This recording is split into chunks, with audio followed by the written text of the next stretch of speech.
As of now, over a quarter of my life has passed. I think I finally have the maturity and insight to make something brave and revolutionary. Long overdue. A list of my top 10 greatest games of all time. In general, I've tried to pick kind of the best game from each genre or franchise to avoid repeats, but for example, I don't really enjoy 2D platformer games, so while Celeste is an incredible game, it's not on my list and you have to factor that in. As always, this list is made by me with my personal opinions and lifestyle experience. Luckily for all of you all, I am the sole and objective source of truth for all things. So if you disagree with me, you're just probably wrong. Let's get into it. Coming in at number 10 is Deep Rock Galactic. Now, the 10th place spot was probably, believe it or not, the most difficult for me to decide on, because there is a lot of games which very nearly cracked it into the top 10, and Deep Rock Galactic barely beat out a lot of those. So believe me, there was a lot of games very close to Deep Rock Galactic in my own personal ranking. Now, Deep Rock Galactic is a co-op PvE shooter, and a genuine blast, as long as you have 3 other friends to join you. This game has a fun and satisfying progression system as you continue to unlock new weapons and eventually new augmentations to make your weapons goofy as hell. It has a free battle pass, there's no pay-to-win garbage anywhere, the voice lines are hilarious and frankly never get old. It's true that grinding this game alone to unlock everything might not be the best experience depending on what kind of games you enjoy, but getting to play with friends is one of the best PvE experiences you will have, hands down, ever. Although you may end up hating elves unironically, so be warned. So while this game does come with the downside of really only reaching its peak if you have 3 other friends to buy it as well, it is top notch, and if you can manage that, it makes its way just into the number 10 spot on my list.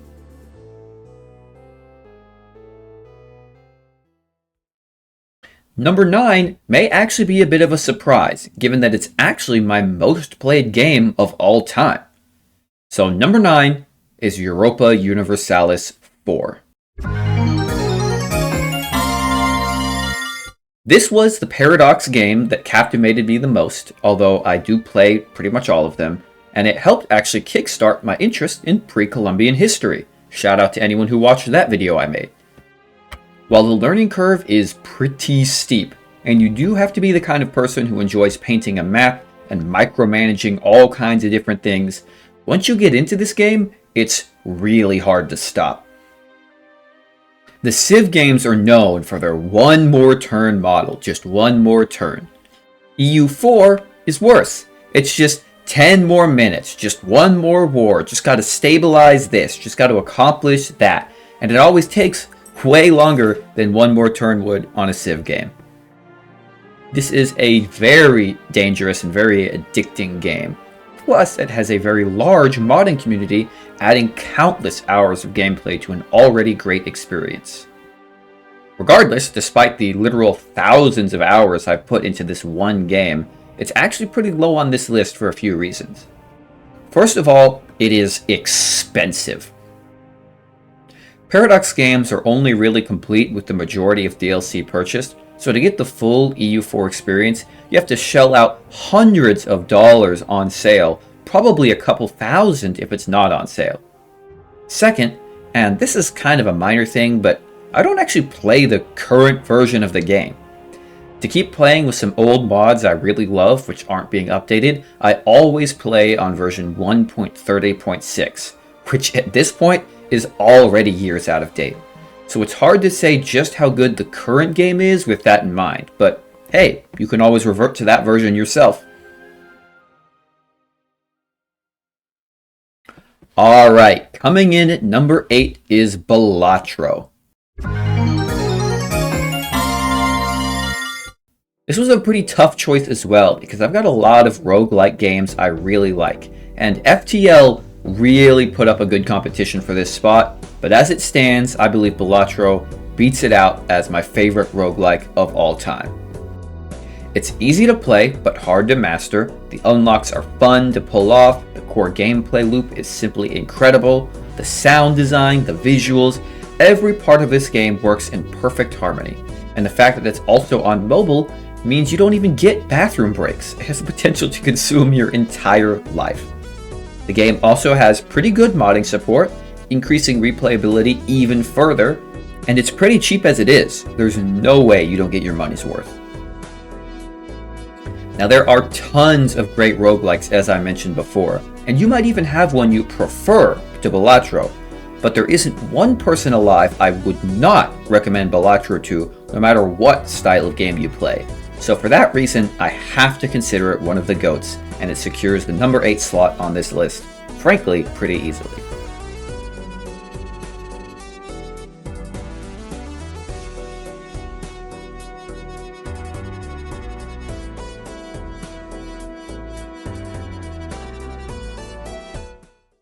Number 7 is also a pretty familiar title, Undertale.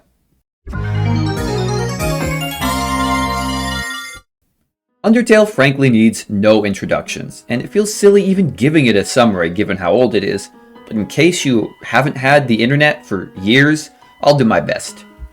Undertale is a simple but effective story-based game, but with fun but simple combat and one of the best sound designs of any game of all time. Straight up.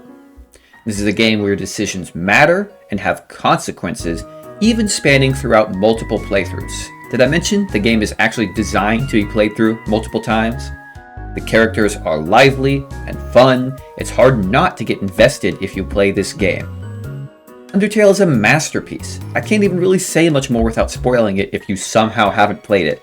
It's a game everybody should play, or at least watch somebody play at some point in their life.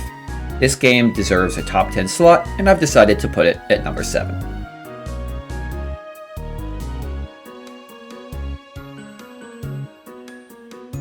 Next up, another game with a good story where your actions have consequences. Sound familiar? The number 6 slot goes to The Witcher 3. The Witcher 3 is another gaming legend that, frankly, you've probably heard of, maybe even watched the show. It follows the story of Geralt as he searches for his lost adopted daughter Ciri, fighting monsters and a lot of humans along the way. There are a couple different ways you can approach the game, both narratively and combat-wise, which is nice for replayability. Frankly, one of this game's strengths is its world building, and while there is some exposition dump in the first 30 minutes of the game, most of what you learn is from quests or overheard from NPCs just talking to each other or you. Witcher 3 is also a great, maybe the best, example of a gray world, where everything's not white and black, there are scumbags, sometimes your decisions have a cost, maybe there aren't truly good people, but despite all that, it's not a reason to give up hope. You always can work and improve things for everybody else. And that's just a really fun thing to experience in a game. We haven't even gotten into the DLCs, which have storytelling and characters arguably even better than the base game. I mean, incredible. Don't take my word for it. I shared this game with my dad, and he's played through the entire game multiple times, doubling my own playtime. He got invested, and I promise you, you will as well. This game is incredible. You gotta play it, but you've probably heard this one before, so I'm gonna move on.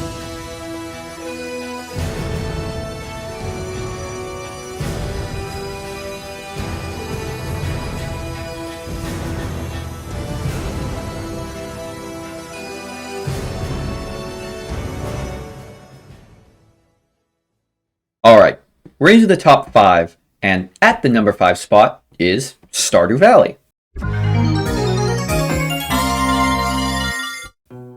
Stardew Valley is, in my opinion, the best farming game ever created, and it never fails to captivate me.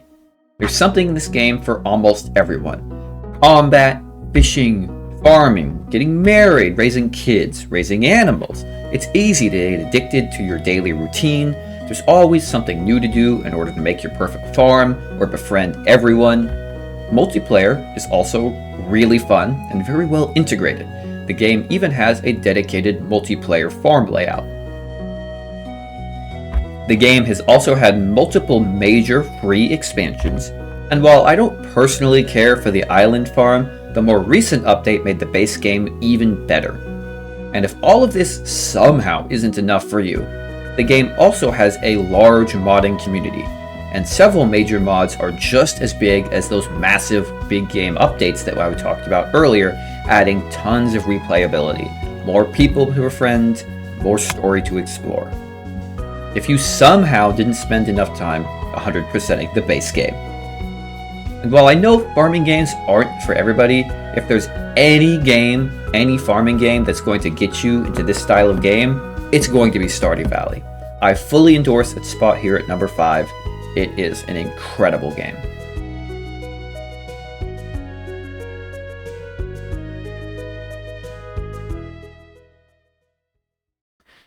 Number 4 may be the only game here where recency bias is a factor, and I have to admit that. And that is Factorio.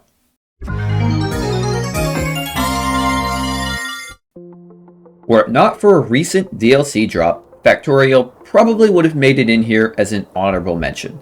But with the release of the Space Age DLC, Factorio has retaken its crown as the premier automation game. This game has one of the higher barriers to entry on this list, and its placement this high may be a surprise, but I feel like few games have quite the addiction potential Factorio has. There's always something new to automate, or enhance, or redesign. The factory must always grow, and once it's grown, the factory must grow, over and over and over again. For such a simple base concept, this game has near endless levels of complexity, and it's greatly enhanced when playing with friends. Whether or not you're working with your friends to grow the factory as fast as possible, running off together to fend off a massive bug attack, or secretly adding 300 radars and crashing the power grid because it's funny, the game is always a blast if you're in a multiplayer session. And I haven't mentioned it yet, but yes, this game also has a large modding scene to make the game even more complex. Factorio is probably the most dangerous game on this list because if you get into it, you may never get out. Don't give it to any of your friends who have a lot of stuff they need to get done because they won't get it done. Because of all of those things, it secures the number 4 spot on my list, and I recommend it wholeheartedly.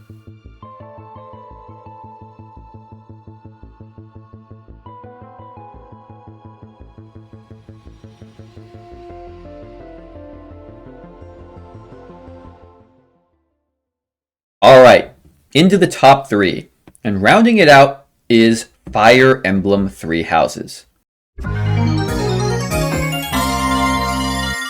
While this may be a controversial pick among Fire Emblem fans, there's a reason a Switch game made it this far onto the list, and it's simply because it's that good.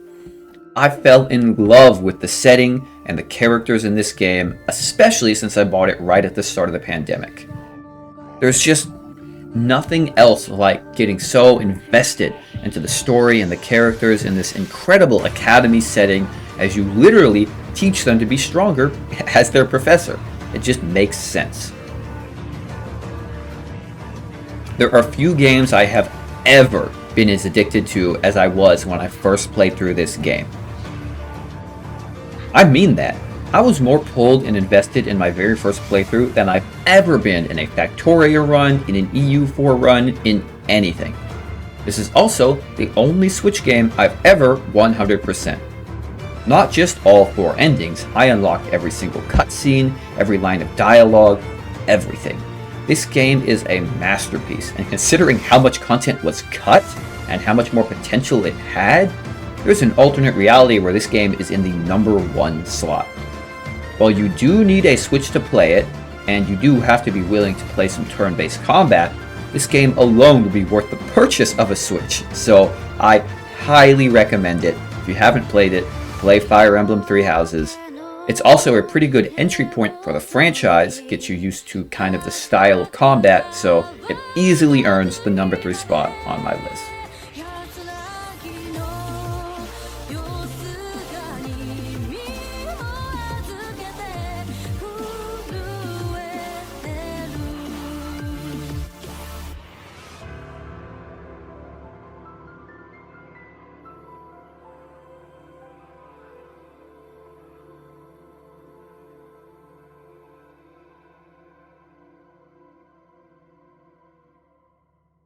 Coming in at number 2, we also have a somewhat recent release, Baldur's Gate 3. Again, I feel like this game doesn't need much introduction. A hybrid of traditional RPG and D&D style combat, this game has insane levels of depth and detail all throughout. You have a cast of incredibly interesting characters with depths, strengths, flaws, and their own stories you can influence or just ride along for the ride. The game has multiple endings, insane levels of content, to the point it, believe it or not, becomes a downside.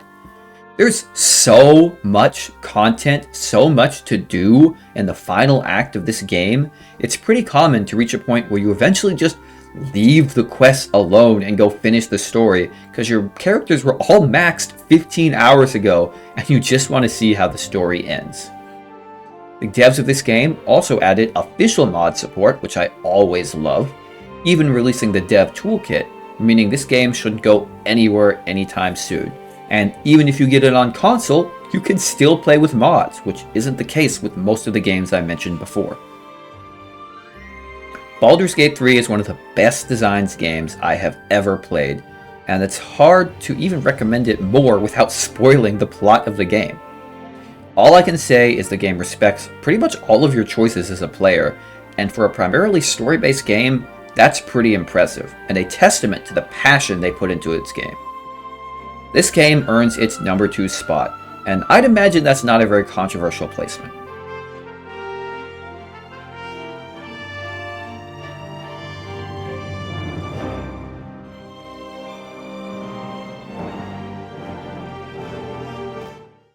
Now, before we get into the number 1 slot, let's discuss a couple of honorable mentions. First off, Spore. Now, Spore is one of 3 games, along with SimCity and World of Tanks, which defined much of my childhood. And by the way, I do have the Spore disc, but just not on me at the second, so sorry. These games defined much of my childhood, and I really kind of wanted to put Spore somewhere in the top 10 because of that. However, the truth is, despite all of its potential, Spore is as deep as a puddle, and the reality is it didn't pass the test of time. Even though its DLC put in a lot of work, the reality is it didn't pass the test of time. However, I still have to shout it out, especially because it might actually have the best DLC of all time. Galactic Adventures is incredible, practically a whole new game, and it was just a DLC. I still think this game is worth picking up on sale, but I'm afraid your imagination kind of has to be the limit. There was a lot of stuff this game could have done better, and EA did kind of abandon it, so I have to respect it for its legacy, but it really doesn't earn a top 10 spot when we're considering everything else on the list. The next honorable mention is No Man's Sky. Right now, this game would probably sit at number 11 on my list, and I feel like if I make a new list in 10 years, it's going to be on there.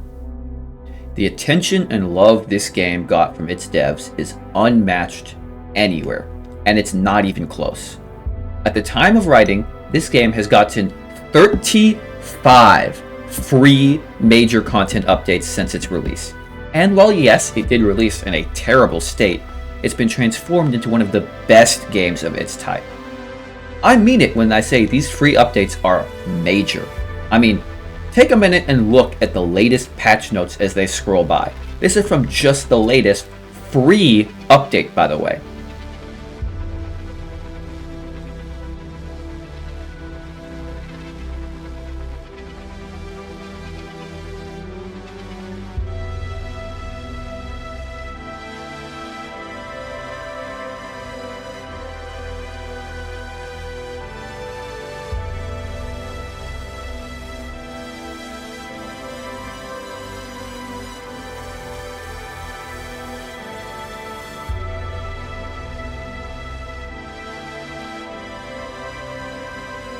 No other game has a dev team so motivated just by the love of the craft and not by greed, and it's well on track to make it to the list for top 10 of all time. I have no doubt in my mind, as it constantly gets better. It's a truly impressive feat. The final honorable mention is Skyrim. The game on its own is fairly decent, with a pretty decent story, and an all-time classic. However, it does show its age. However, its modding scene is arguably the best in the world, and mods have easily produced 40 Skyrims worth of free content over time, which deserves a huge mention. However, let's be honest here. The game on its own is so reliant on its modding scene, I can't in good faith give it a spot on the top 10 list. After all, the game on its own doesn't really stand up. You have to mod it, and for that, I think it has to be only an honorable mention. Alright, time for the number 1 slot, and it may not be much of a surprise. I have to give it to Elden Ring. Now, there are several FromSoft games which may deserve this slot depending on your taste, but I am limiting it to 1 slot per genre and kind of franchise, so I went with my personal favorite. But if you're watching this, consider this slot for Miyazaki, rather than one specific game. That being said, I loved Elden Ring. I believe it brought a lot of depth and innovation to the Souls-like combat style without straying too far so that it no longer feels like Dark Souls. The bosses are cool as hell, and exploring the game for the first time is incredible, especially if you aren't following a tutorial. While some of the caves do recycle bosses, and I think the Everjails were a huge miss, the sheer amount of content cannot be understated, and we're not even getting into the DLC. I think this is one of the most replayable games of all time. And let's be honest, you don't need me to tell you much about Elden Ring. It's one of the most sold games of all time, and for good reason. It earns its spot. But, I have to be honest, it's probably just going to be dethroned by Miyazaki's next game in 10 years, as the cycle of life goes on and on and on.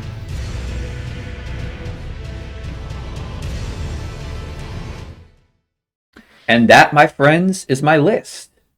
If you disagreed, well, that's kind of bad, because didn't you read the beginning? I'm the objective source of truth in all things. This list can't be wrong. Also, if you watch this and you're not like a personal friend of mine, that's great. And kind of surprising. This isn't the kind of video I would expect YouTube to push to anybody, so hopefully you agreed with my opinions, and if you didn't, feel free to leave me an angry rant in the comment about how I missed out on a game that is incredible. Because guess what? I probably just haven't played it, and I'm going to go buy and play it. So, thank you so much for watching and have a great day.